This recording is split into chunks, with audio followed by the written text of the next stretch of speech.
La défense par le système nerveux, un livre du Dr Martin Dutheil. Sommaire de la 3e partie. Introduction, de la tension artérielle, le rôle général du système nerveux, comment on peut agir sur le grand sympathique, précision nécessaire. 3e partie. Introduction. 8 ans se sont écoulés depuis que je me suis décidée à publier les résultats obtenus par une application systématique aux malades du précepte de Claude Bernard. Depuis cette époque, et du seul fait de cette publication, l'expérience, on le conçoit, s'est sensiblement élargie. À mes constatations personnelles sont venues s'ajouter de nombreuses observations que je dois à l'obligeance de mes confrères. Or, pas un fait, si minime soit-il, n'est venu controuver ce que j'écrivais en mars 1929. C'est donc avec une autorité accrue que je viens aujourd'hui répéter une fois de plus. Si le seul fait de la présence du microbe suffisait pour déclencher le mal, nul ne pourrait vivre au milieu des agents infectieux qui nous entourent. Le microbe n'est donc qu'une cause secondaire, accessoire.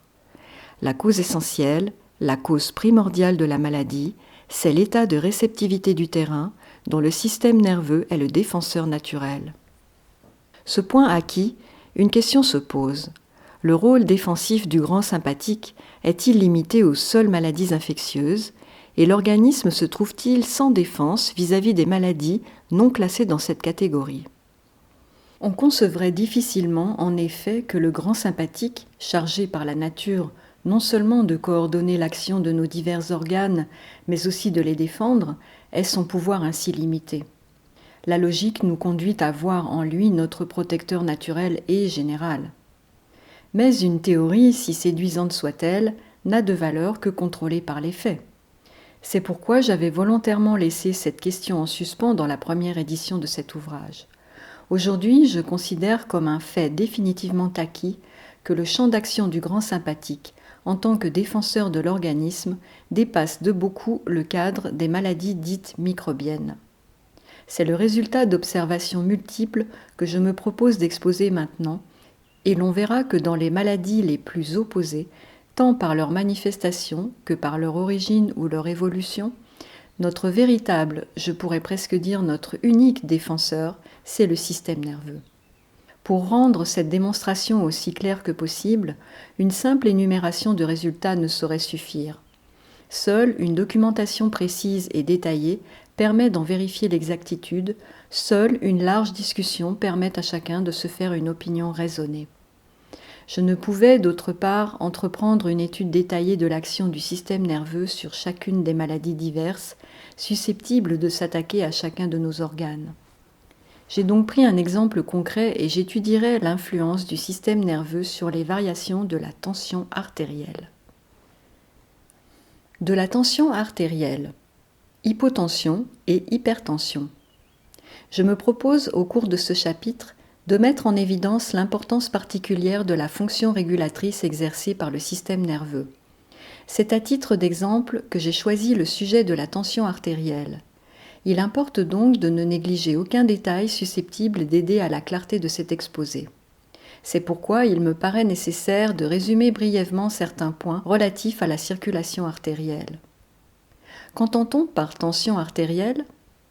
Le cœur, cet organe qui, tout le long de l'existence, ne connaîtra jamais de repos, agit, on le sait, comme une véritable pompe aspirante et foulante.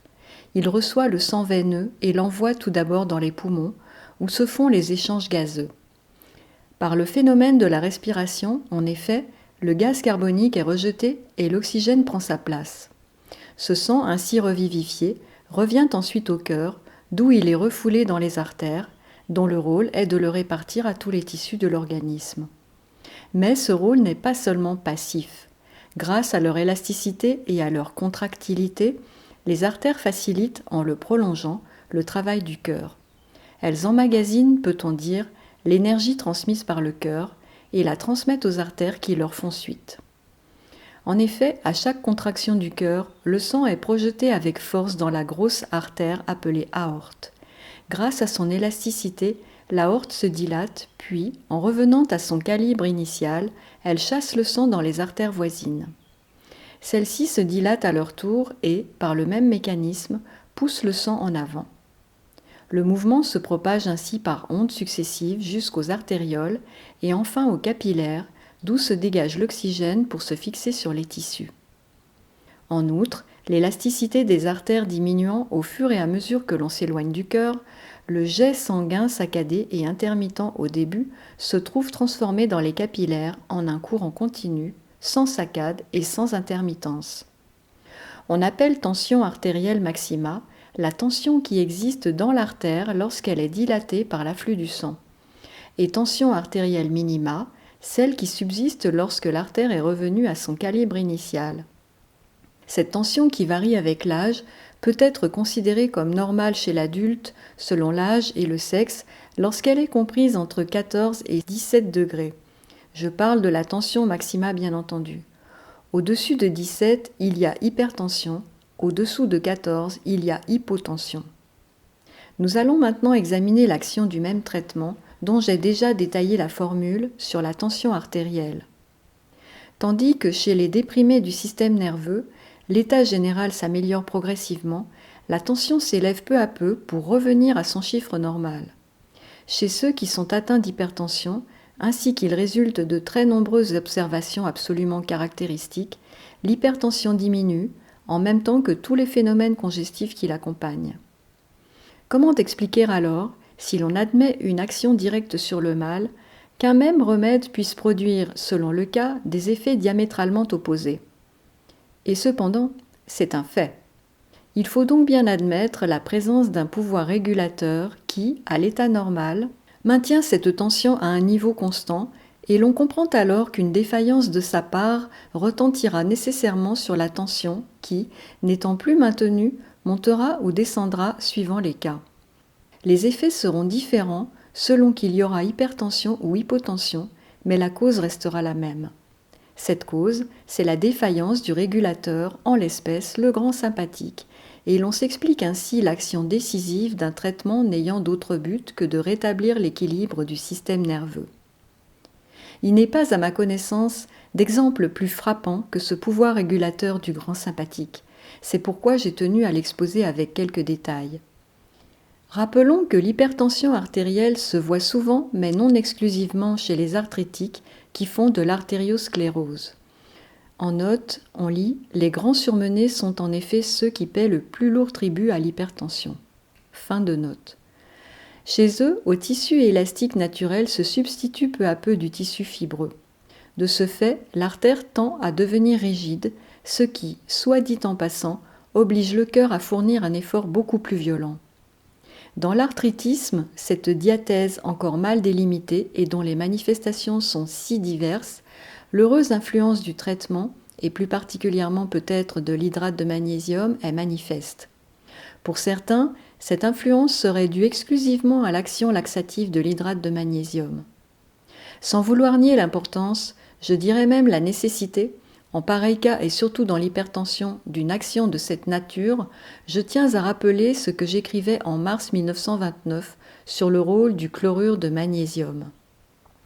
J'ai montré à cette époque que ce corps agit comme un véritable aliment d'épargne de la cellule nerveuse, rôle qui, du reste, n'est plus discuté aujourd'hui. Or, je l'ai démontré, dès son arrivée dans l'estomac, l'hydrate de magnésium, et c'est avant tout pour cette raison que j'en conseille l'usage, se transforme au contact du suc gastrique en chlorure de magnésium à l'état naissant, la forme la plus pure et la plus active d'un corps. Il est donc logique d'admettre, puisque les résultats obtenus dans l'arthritisme par l'hydrate de magnésium sont supérieurs à ceux que donne un laxatif banal, que cet hydrate de magnésium agit là encore, d'abord en sa qualité de laxatif, mais aussi et surtout en raison de son action sur la cellule nerveuse. En terminant cette question de la tension artérielle, disons un mot de l'innervation des artères. Elles sont toutes sous la dépendance de deux sortes de nerfs, appelés nerfs vasomoteurs, à fonction opposée. Les uns sont en effet dilatateurs, les autres constricteurs, et de leur harmonie résulte le calibre normal de l'artère. Or, tous les nerfs vasomoteurs sont sous la dépendance du grand sympathique. C'est ainsi que, sous l'effet d'une émotion violente par exemple, un réflexe vasoconstricteur se produit, L'artère se resserre, le sang cesse d'arriver à la face. Il en résulte la pâleur. Au contraire, d'autres émotions provoquant un réflexe vasodilatateur, il en résulte la rougeur par un phénomène inverse. Cela seul suffirait à démontrer l'influence du grand sympathique sur le réseau artériel.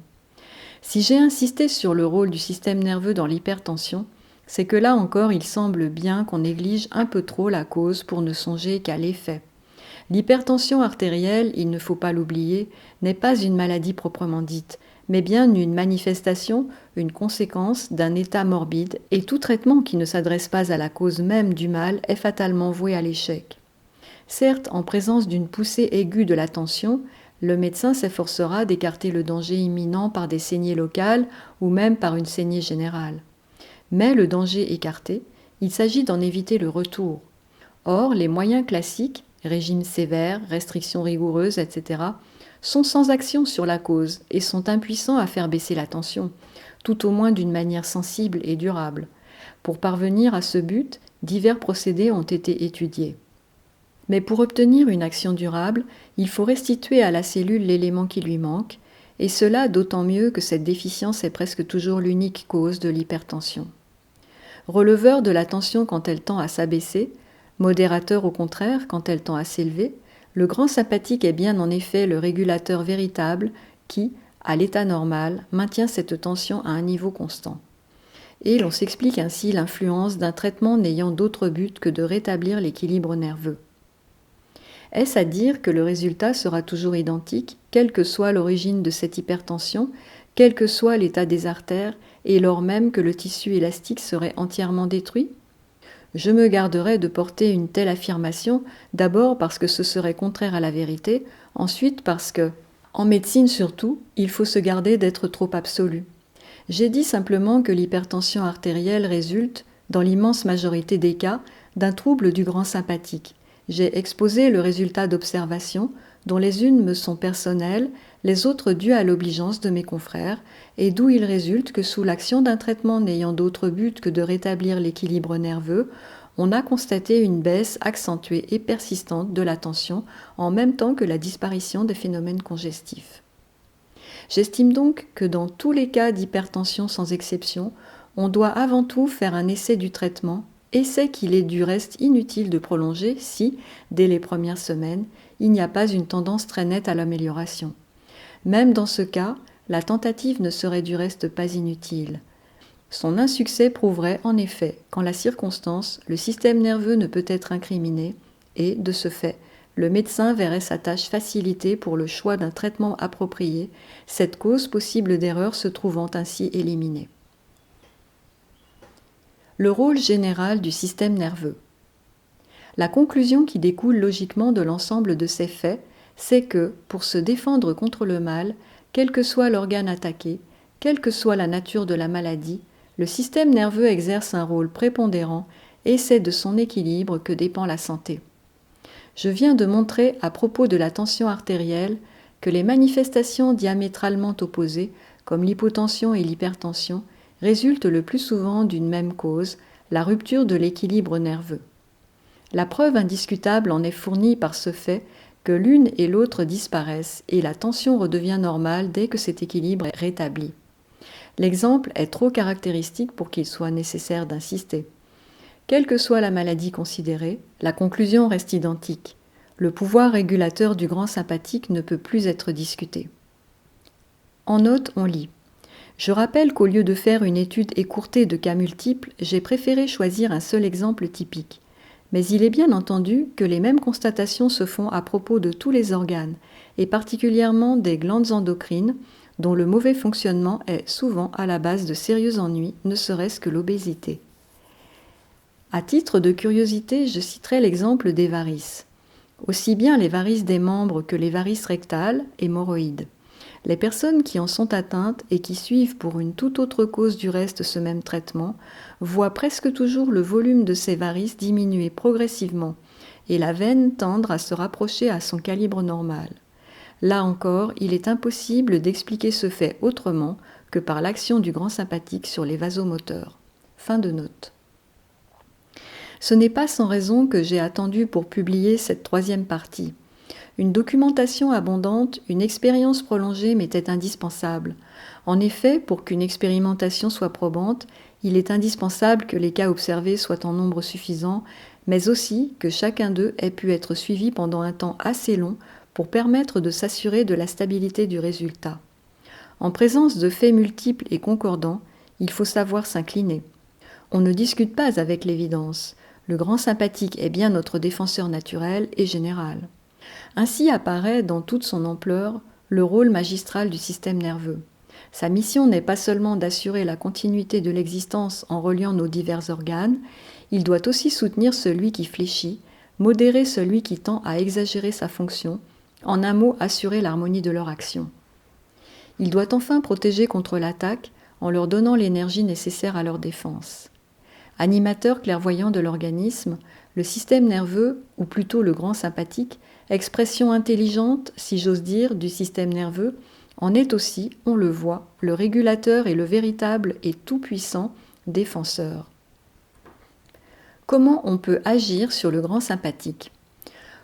Pour bien comprendre la nature de l'action à exercer pour rétablir l'équilibre nerveux, il faut avoir présent à l'esprit les faits qui découlent des développements qui précèdent et que l'on peut schématiser ainsi. Petit a. La maladie résulte de l'insuffisance de la défense. Petit b. L'insuffisance de la défense résulte d'une déficience du grand sympathique. Petit c. La déficience du sympathique résulte d'un appauvrissement de la cellule nerveuse en chlorure de magnésium. Remontant de l'effet à la cause, on voit donc que pour rétablir l'équilibre, il faut de toute évidence restituer à la cellule ce chlorure de magnésium qui lui manque. Ici, une précision s'impose. Pourquoi m'a-t-on demandé, conseillez-vous exclusivement le chlorure de magnésium et non la totalité des sels halogènes du magnésium, c'est-à-dire outre le chlorure, les bromures, iodures et fluorures de magnésium? Il faut éviter, autant que faire se peut, toute surcharge médicamenteuse. Un remède inutile est un remède nuisible. Or, en la circonstance, la cellule réclame du chlorure de magnésium et rien d'autre. Donnons-lui donc du chlorure de magnésium et rien d'autre. Ajouter bromure, iodure et fluorure serait créer une surcharge tout au moins inutile, sinon nuisible, et qu'en tout cas rien ne justifie. J'ajoute enfin que le chlorure de magnésium véritablement pur et sans mélange, tel qu'il se dégage de l'hydrate de magnésium en présence du suc gastrique normal, n'exerce jamais d'action débilitante, bien au contraire, et peut être prescrit sans le moindre inconvénient quel que soit l'âge, enfants en bas âge, adultes ou vieillards, et quelle que soit la maladie. Même, je tiens à le préciser, dans le cas de néphrite avec albuminurie. Le chlorure de magnésium sous cette forme n'est en effet nullement contre-indiqué dans l'albuminurie. J'ai pu même constater que ce chlorure exerçait une très heureuse influence, tant au point de vue de l'état général que de l'albumine. Ceci prouve que l'expression habituelle de régime déchloruré pour qualifier un régime sans sel est impropre, car elle ne vise que le seul chlorure de sodium ou sel marin. Il serait donc plus exact de dire simplement régime sans sel ou régime déchloruré sodique. Cette explication donnée, nous pouvons aborder la question du traitement proprement dit. Connaissant la cause du mal, voyons maintenant comment on peut l'éviter, c'est-à-dire comment il faut agir pour maintenir le sympathique en équilibre et, au besoin, pour stimuler son action. Il doit être bien compris que je n'entends nullement conférer le privilège de cette action au seul traitement que je recommande, et je n'apporte aucun amour-propre d'auteur. Tout autre traitement produira des effets identiques à condition 1. Qu'il soit d'abord et avant tout d'une innocuité absolue. 2. Qu'il n'ait aucune contre-indication. 3. Qu'il permette, par une action directe sur le système nerveux, de stimuler l'activité du grand sympathique. 4. Qu'il comporte enfin l'usage régulier de chlorure de magnésium pur et d'assimilation facile, sans aucun mélange ni addition. En raison des expériences pratiquées depuis de longues années, je donne ma préférence aux deux formules déjà citées. 1. L'hydrate de magnésium pur pour fournir à la cellule le chlorure de magnésium dont elle est déficiente. 2. Un granulé reconstituant pour stimuler l'activité du grand sympathique en attendant que la cellule ait fait son plein de chlorure. La nécessité de stimuler le sympathique dans tous les cas où le système nerveux est en état de défaillance est un fait désormais acquis, et je reste plus que jamais fidèle à la formule du granulé reconstituant, D'abord parce qu'elle a fait ses preuves, mais, quel que soit le moyen adopté, il ne suffit pas de stimuler le sympathique pour rétablir de façon durable l'équilibre nerveux. Il n'est pas de retour possible à un équilibre réel et durable si la cellule n'a pas la possibilité de réparer sa perte. Or, en la circonstance, l'alimentation habituelle n'a pu assurer l'apport normal de chlorure puisque le déficit s'est installé. À plus forte raison sera-t-elle incapable de faire l'apport supplémentaire nécessaire pour combler ce déficit. Il est donc absolument indispensable de fournir à la cellule ce supplément de chlorure dont elle a besoin. Tel est en définitive le but véritable du traitement et c'est la raison pour laquelle je conseille de faire un usage régulier d'hydrate de magnésium.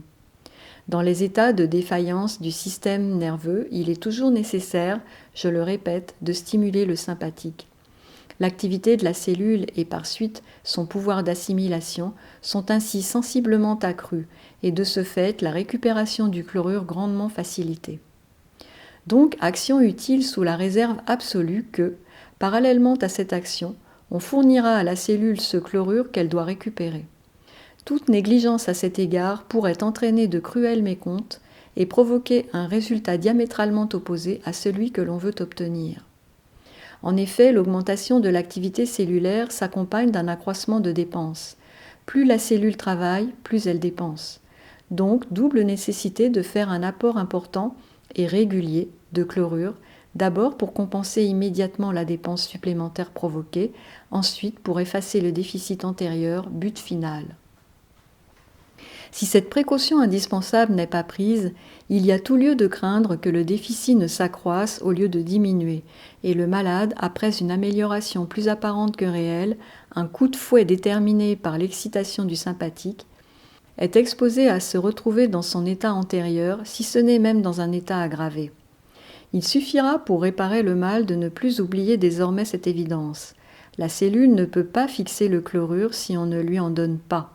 Je rappelle une fois de plus que ce traitement a pour but essentiel d'assurer l'équilibre de la cellule nerveuse et, par cela seul, de porter et maintenir à son maximum le pouvoir défensif du sympathique, dont la défaillance est le plus souvent la seule cause du mal.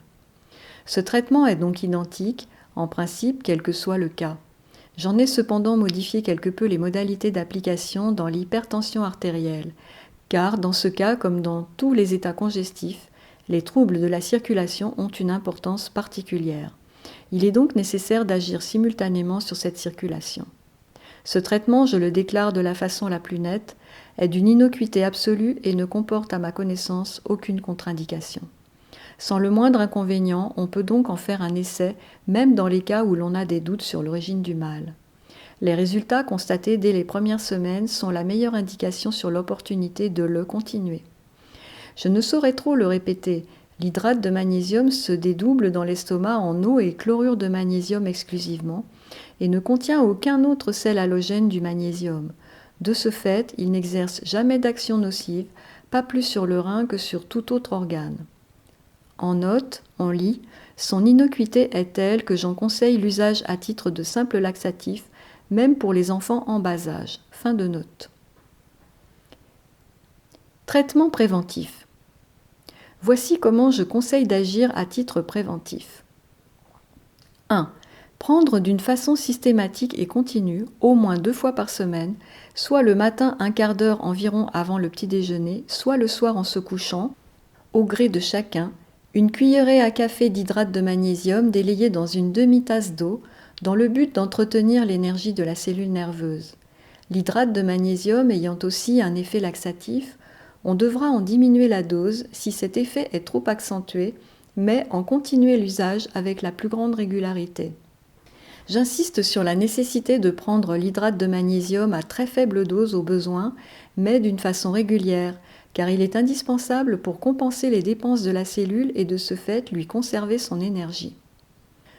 Deuxième point, au moindre signe de défaillance, même au besoin par anticipation, dans une période de surmenage par exemple, prendre en outre 5 minutes environ avant les 2 repas, dans un peu d'eau ou de vin, une cuillerée à café de granulés reconstituants, et cela jusqu'à ce qu'on ait la sensation que l'on est revenu à son état normal, qu'on a retrouvé son aplomb. En résumé, le traitement préventif repose sur l'emploi régulier de l'hydrate de magnésium. Quant aux granulés reconstituants, il suffit d'en prendre quand on en sent la nécessité. Traitement curatif. Durée du traitement. L'activité d'un traitement varie avec l'intensité, l'ancienneté du mal et la réaction individuelle de chacun. À titre de simple indication, je peux dire que dans les cas légers et récents, 1 mois est en général suffisant. Pour d'autres, 2 et même 3 mois pourront être nécessaires. Enfin, s'il s'agit d'un mal particulièrement intense et surtout très ancien, il est possible que 3 mois ne suffisent pas. Mais qu'il s'agisse de cas anciens ou récents, l'amélioration doit apparaître dès les premières semaines. Lorsqu'un traitement, celui-ci comme les autres, ne détermine pas dès le début une réaction favorable, cela prouve qu'il est sans effet dans la circonstance. Il est dès lors inutile de le continuer. Pour obtenir le plein effet du traitement, il est indispensable de le suivre avec la plus grande régularité. Je précise à cet égard que la période mensuelle de la femme n'oblige nullement à le suspendre. Je rappelle qu'il ne peut en aucun cas être nuisible, qu'il est supporté par tous, et cela sans la moindre fatigue. On peut donc sans inconvénient en faire un essai, et les résultats constatés dès le début sont la meilleure indication pour montrer s'il y a lieu ou non de le continuer. Dans tous les cas de défaillance du système nerveux, je conseille d'une manière générale de procéder ainsi. Premier point. Prendre les 20 premiers jours 2 cuillerées à café de granulés reconstituants. Les 10 jours suivants, 3 cachets par jour de phosphate bicalcique, un cachet au milieu des 3 repas. Reprendre aussitôt le granulé, puis les cachets et continuer de la sorte par période alternée de 20 jours de granulé et de 10 jours de cachet. Deuxième point. Pendant toute la durée du traitement, dès le début et sans aucune interruption, prendre tous les 2 jours une cuillerée à café d'hydrate de magnésium. Si l'effet laxatif est trop accentué, diminuer la dose, mais en prendre systématiquement tous les 2 jours. Le rôle des cachets de phosphate bicalcique est de compenser les pertes de phosphate si fréquentes en pareil cas et du reste cause habituelle des douleurs osseuses dans la région dorsale. Dès le retour à l'état normal, se comporter à titre préventif comme il est indiqué plus haut. On agira de la même manière après toute intervention chirurgicale, quelle qu'en soit la nature, et notamment après l'ablation d'une tumeur, pour s'efforcer de prévenir une récidive possible. Agir enfin de même dans tous les états maladifs sans exception, pour hâter et faciliter la convalescence. Dans la tuberculose, agir de la même manière, mais prendre dans les périodes de phosphate bicalcique 4 cachets au milieu de chacun des 2 principaux repas. Enfant, le phosphate de chaux, à condition bien entendu qu'il soit assimilable, est le véritable aliment nutritif de l'os. À ce titre, il devrait être donné presque systématiquement aux enfants aux diverses périodes de croissance pour faciliter la formation de leur tissu osseux. L'insuffisance osseuse d'une extrême fréquence dans l'enfance peut se traduire de diverses façons: appétit irrégulier et insuffisant, teint non coloré, apparence chétive, indolence, apathie. L'enfant se refuse à l'effort, suit mal sa classe et admonestation ou punition reste sans effet. Parfois, il ne grandit pas, d'autres fois, au contraire, sa taille est supérieure à la normale et il a tendance à se voûter. Dans tous les cas, il faut sans attendre donner du phosphate de chaux à l'enfant. Dès l'âge d'1 ou 2 ans, on peut, de temps à autre, donner pendant 8 à 10 jours un cachet par jour de phosphate bicalcique au milieu du repas de midi. Entre parenthèses, le contenu du cachet peut être délayé dans du lait, du bouillon, de l'eau sucrée, etc. Dès l'âge de 7 ans, un seul cachet par jour également, mais cela pendant 1 mois. On peut sans crainte faire dans l'année 3 ou 4 cures d'1 mois. À partir de 12 ans, agir de même, mais donner 2 cachets par jour. Hypertension. Dans l'hypertension artérielle, je modifie légèrement la façon de procéder. Je conseille en pareil cas d'agir de la manière suivante. Premier point. Hydrate de magnésium. Les 10 premiers jours, une cuillerée à café tous les jours, toujours même recommandation, si l'effet laxatif est trop accentué, mais en prendre tous les jours. Après cette période de 10 jours, en prendre une dose tous les 2 jours sans interruption jusqu'à la fin du traitement. Deuxième point, granulés reconstituants. Dès le début de la 2e semaine et à raison de 2 cuillerées à café par jour. faire une première période de 8 jours, suspendre 8 jours et faire une deuxième période de 8 jours, suspendre 8 jours et faire une première période de 15 jours, suspendre 8 jours et faire une deuxième période de 15 jours, suspendre 8 jours et faire une première période de 21 jours, suspendre 8 jours et faire une deuxième période de 21 jours. En résumé, 2 périodes de 8 jours, 2 de 15 jours et 2 de 21 jours, avec interruption de 8 jours entre chacune d'elles. En général, après la deuxième période de 21 jours, la tension est redevenue normale et le résultat suffisamment stabilisé pour que l'on puisse cesser le traitement. Il n'y aurait aucun inconvénient du reste à faire, si nécessaire, une ou plusieurs autres périodes de 21 jours, toujours avec suspension de 8 jours entre chacune d'elles. Il doit être bien compris que ces interruptions s'appliquent exclusivement aux granulés seuls, mais nullement à l'hydrate de magnésium, ni aux granulés diurétiques dont il est question ci-dessous.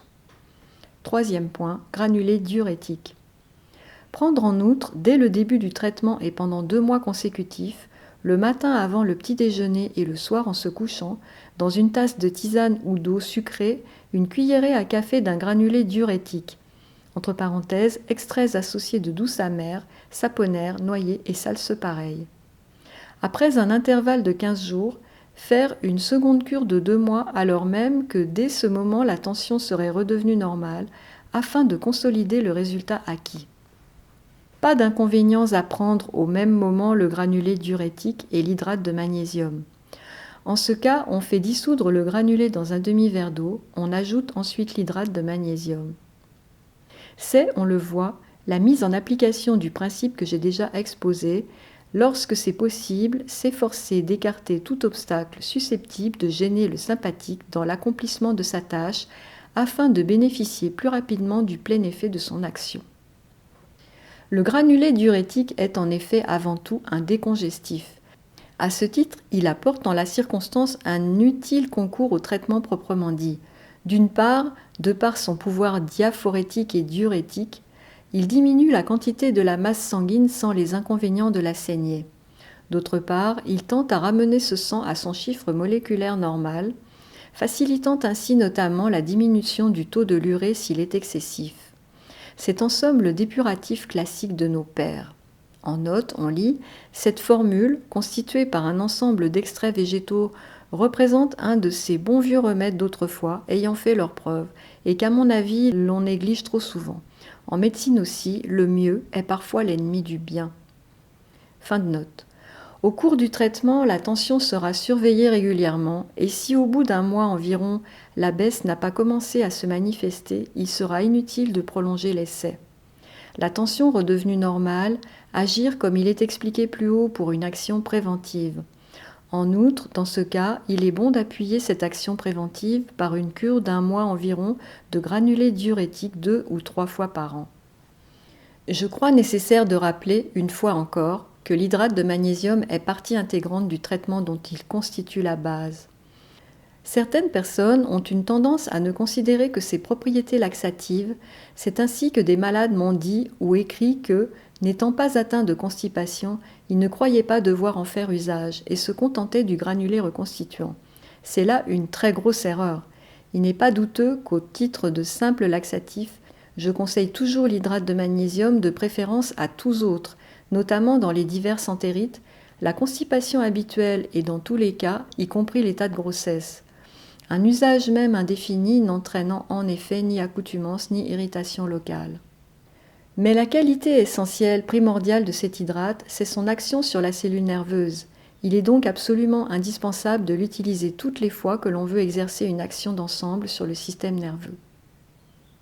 Du régime dans l'hypertension.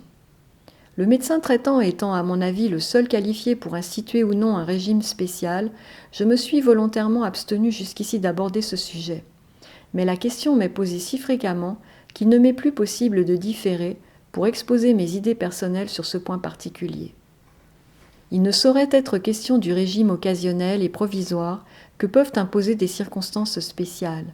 Lorsque, par exemple, chez un hypertendu à chiffre élevé, une cause fortuite a provoqué une brusque et dangereuse élévation nouvelle de la tension, il faut d'extrême urgence utiliser tout moyen susceptible de déterminer une baisse immédiate de cette tension. entre parenthèses, saignée abondante, purgatif, synapisme, etc. Puis régime restrictif provisoire mais très rigoureux pouvant aller même jusqu'à la diète absolue. Sur ce point, aucune discussion possible, l'accord est et ne peut être qu'unanime. Mais les avis diffèrent lorsqu'il s'agit de ce régime fastidieux auquel était condamné, autant dire à perpétuité, tout malheureux hypertendu. Pour ce dernier, plus de vie normale possible. Cette question du régime devient trop souvent pour le malade une obsession, un véritable cauchemar.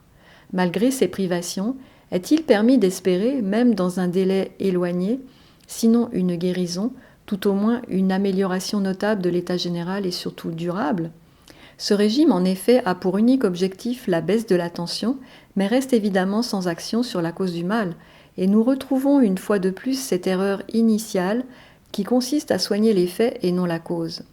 Autrefois, il était admis, par définition, que l'hypertension frappait exclusivement ceux que l'on appelait les gros mangeurs. Il est à peine nécessaire de rappeler combien cette conception est fausse. Si les pléthoriques paient à l'hypertension un tribut plus lourd que les autres, d'innombrables hypertendus n'ont jamais commis le moindre excès, certains même n'ont pas toujours mangé à leur faim. À eux aussi devra-t-on imposer un régime de restriction ? Parlons net, le régime tend à supprimer les aliments réellement nutritifs. Or, cette sous-alimentation s'accompagne de toute évidence d'une diminution physique, laquelle aboutira lentement mais sûrement à l'anémie véritable avec tous ses dangers. Cette anémie progressive s'accompagnera d'une baisse de la tension comme la suppression du combustible dans une chaudière entraîne la chute de la température. L'appauvrissement de l'organisme en matière nutritive entraîne la diminution de sa vitalité. En présence de cette perte progressive des forces, un dilemme angoissant se pose. Ou bien maintenir le régime exposant ainsi le malade à tous les dangers d'une anémie grave, ou bien le supprimer avec la certitude que cette tension va s'élever de nouveau. Je ne suis assurément pas un révolutionnaire, mais lorsqu'il m'est démontré jusqu'à l'évidence qu'une conception bien classique est erronée, je l'abandonne sans hésiter.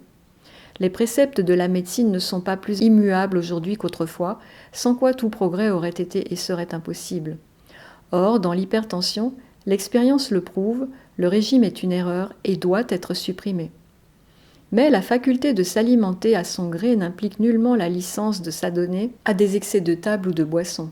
Si le repas de midi doit être substantiel, par contre, celui du soir doit être peu copieux, se composer par exemple de potage, légumes et fruits. Sous cette seule réserve, je laisse au malade le soin de s'alimenter à son gré. Il est du reste d'une excellente hygiène, non seulement pour les hypertendus, mais pour tous ceux qui ont atteint ou franchi la cinquantaine, d'agir de la même manière.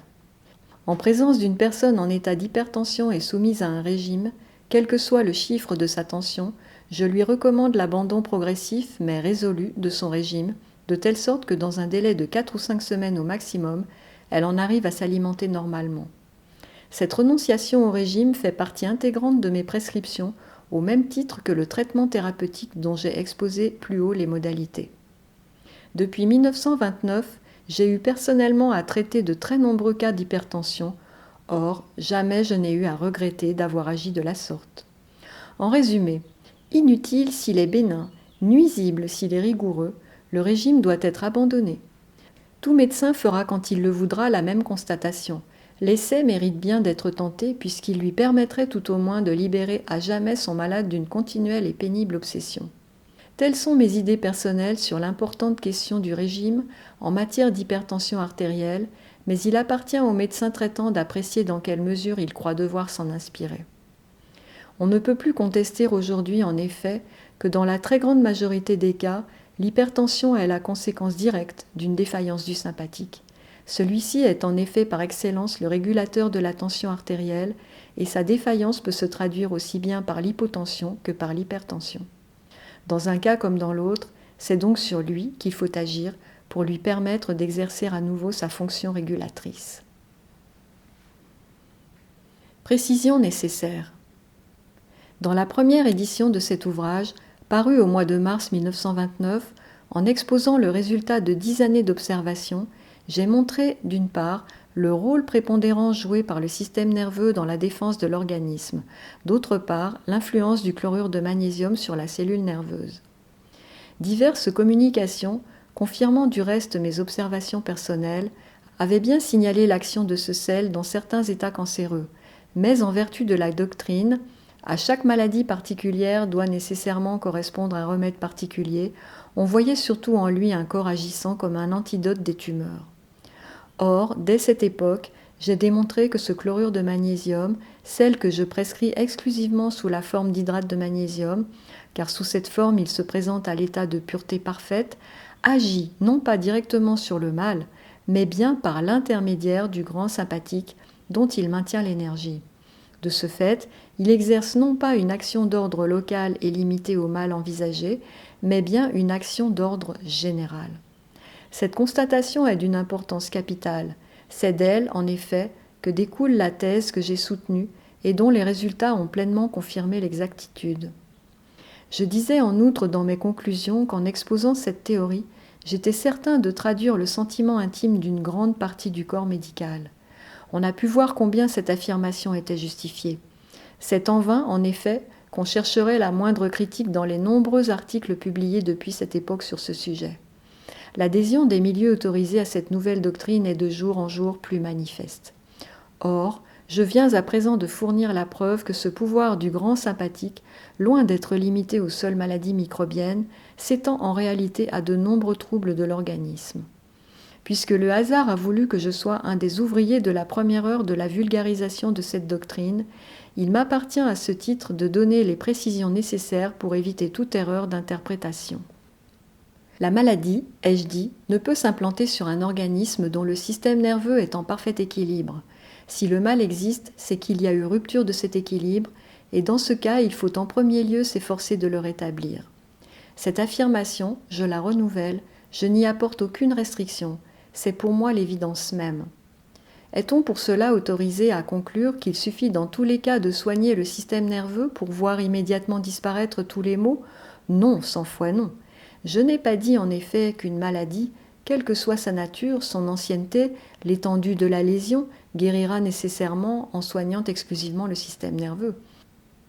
J'ai dit, et c'est bien différent, que dans tout état maladif sans exception, on doit agir sur le grand sympathique, d'abord pour bénéficier du maximum de sa puissance défensive, ensuite pour faciliter, le cas échéant, l'assimilation du remède approprié, enfin et surtout parce que l'on ne peut espérer une guérison réelle et durable sans le retour à l'équilibre nerveux. J'ai dit en outre que bien des troubles ayant pour unique cause la rupture de l'équilibre nerveux, il suffit de rétablir cet équilibre pour constater la disparition de ces troubles. Ces précisions m'ont paru d'autant plus nécessaires que le malade, dans son désir de guérir, est trop souvent porté à l'exagération. Or, un optimisme excessif peut être aussi funeste qu'un pessimisme irraisonné. Je m'explique par un exemple, celui du cancer. Ma conviction, plus absolue que jamais, c'est qu'en veillant au maintien de l'équilibre nerveux, on peut se préserver du cancer. Mais, si la tumeur existe, pour peu qu'elle soit de nature douteuse, et à plus forte raison si sa nature cancéreuse a pu être constatée, pas d'hésitation possible. L'ablation de cette tumeur s'impose et cela sans délai. Nulle considération ne permet au médecin d'admettre que cette opération soit différée, pas même le prétexte si souvent invoqué par le malade de vouloir au préalable essayer tel ou tel traitement. Lorsqu'une vie humaine est en jeu, ce n'est pas le moment de se livrer à des expériences. Ce qui importe avant tout, c'est l'intérêt du malade. Il est incontestable que plus l'opération est précoce, plus grandes sont les chances d'éviter la récidive. Au moindre doute, au moindre soupçon, on doit demander l'avis de son médecin. Mais après une intervention chirurgicale, il est indispensable de parachever l'œuvre du chirurgien en aidant l'organisme dans la lutte qu'il doit soutenir pour vaincre définitivement le mal. Il faut agir sans délai et d'une manière énergique sur le grand sympathique pour porter et maintenir à son maximum sa puissance défensive. Cela n'exclut pas, du reste, tout autre moyen que le médecin croirait devoir utiliser, mais l'effort principal et immédiat doit porter sur le système nerveux. Ma conclusion, on le voit, reste toujours la même. On doit, en premier lieu, s'efforcer de prévenir le mal en veillant au maintien de l'équilibre nerveux. Mais si cet équilibre est rompu, si la maladie existe, dans tous les cas, sans exception, et quelle que soit la nature de cette maladie, il faut secourir le système nerveux défaillant et entretenir l'énergie de la cellule nerveuse, sans négliger tout moyen susceptible de diminuer la force de l'agresseur. Diminuer la force de l'ennemi, soit en atténuant la virulence du microbe, soit en luttant contre les progrès d'une lésion, soit enfin en réduisant l'étendue du foyer, c'est faciliter la tâche du grand sympathique et permettre à l'organisme de bénéficier du plein effet de son action. Mais on ne doit jamais perdre de vue que le défenseur véritable, c'est le système nerveux. Tout moyen accessoire n'a d'autre but que de faciliter sa tâche dans l'exercice de sa fonction. La maladie ne pouvant exister sans une rupture de l'équilibre nerveux, la guérison n'est possible que lorsque cet équilibre est rétabli. Le système nerveux qui, tout en assurant la défense, doit en outre entretenir l'activité des organes, a besoin à ce titre aussi d'être secouru, et l'expression classique « il faut soutenir le malade » n'a pas d'autre signification. Dans tous les cas, le maintien de l'énergie de la cellule nerveuse doit être l'objectif initial, je dirais même l'objectif principal. Dès le début de la maladie et pendant toute sa durée, il faut alimenter sans cesse le fonds de réserve où cette cellule puisera selon ses besoins. L'équilibre nerveux ainsi maintenu, le grand sympathique assure le fonctionnement régulier des organes. Une défaillance de divers organes au cours d'une maladie étant toujours possible, efforçons-nous de l'éviter. Mieux vaut prévenir que guérir. J'ai dit que tout déprimé du système nerveux est un candidat à la maladie. Il me paraît utile et nécessaire d'attirer l'attention de ceux-là même qui se trouvent dans ce cas et sur qui pèse une menace constante, et aussi de leur rappeler qu'on est coupable vis-à-vis de soi-même et de sa famille de rester ainsi, par pure négligence, exposé à un danger, alors qu'il est facile en somme de le dissiper. L'organisme, par suite d'une hérédité familiale sans doute, présente toujours une partie plus facilement vulnérable, qu'il s'agisse du foie, du poumon, de l'estomac, du rein ou de tout autre organe, chacun de nous a son point faible. Trouvant devant lui une défense amoindrie, l'agresseur acquiert de ce fait une supériorité passagère. Si durant cette période l'attaque se produit sur le point faible de l'organisme, elle peut réussir et l'on comprend que plus cette situation se prolonge, plus les risques augmentent. En résumé, dans cette lutte continuelle, il faut que la supériorité reste toujours du côté de la défense et pour que cette supériorité nécessaire soit maintenue, il faut que le système nerveux soit toujours en parfait équilibre. Ce n'est pas sans raison qu'un homme réputé pour son entrain et sa gaieté devient morose, taciturne, recherche l'isolement, qu'un autre, connu pour son activité, sa vigueur, se transforme en un homme sans énergie, en proie au découragement, qu'une personne devienne triste, irritable, susceptible, portée aux idées noires, souffre parfois d'insomnie qui la laisse briser au réveil. En présence de manifestations aussi caractéristiques et faciles à discerner, le diagnostic s'impose. Le système nerveux est en état de défaillance. Dès l'apparition des troubles, il faut apporter au grand sympathique le soutien nécessaire et le lui continuer jusqu'à la récupération de son énergie, c'est-à-dire jusqu'au retour à l'état normal. Il semble à certains qu'on a tout fait en disant au malade « c'est nerveux, il faut prendre sur soi, il faut réagir ». Ce conseil donné en toute sincérité va à l'inverse du but poursuivi. En raison de l'effort supplémentaire demandé, on impose à la cellule déjà appauvrie un surcroît de dépenses. On oublie trop souvent que le système nerveux est le moteur de la machine humaine et que la marche d'une machine dépend en premier lieu de l'état du moteur. Le grand sympathique exerçant son action sur tous les organes sans exception, une défaillance de sa part peut se traduire par les manifestations les plus diverses. En particulier, de nombreuses observations relatives à différentes glandes attestent en effet ce pouvoir décongestif du grand sympathique sur le système glandulaire. Je peux citer notamment 3 cas de prostatite aiguë pour lesquels l'intervention chirurgicale paraissait nécessaire et urgente. Dans ces 3 cas, on a constaté la résolution rapide et totale de tous les troubles et l'intervention a pu être évitée. C'est ainsi que toujours et partout on retrouve la preuve de l'action bienfaisante et protectrice du grand sympathique. À ceux de mes confrères qui hésitent encore, je dirais 12 années d'observation clinique ont déterminé chez moi une conviction absolue et pleinement justifiée par des résultats jamais démentis. Il ne s'agit pas ici d'une simple hypothèse basée sur des expériences de laboratoire. C'est un des vôtres qui, s'autorisant d'une longue expérience, vous demande d'essayer.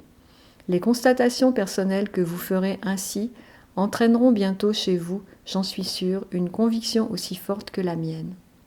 Aux malades, je dirais, n'oubliez pas que ce mal dont vous vous plaignez le plus souvent résulte de votre insouciance ou de votre négligence. La nature ne nous a pas laissés sans défense. Nous possédons en effet dans le grand sympathique l'arme la meilleure pour nous protéger jusqu'au terme de l'existence. À nous de savoir l'utiliser. Mars 1937.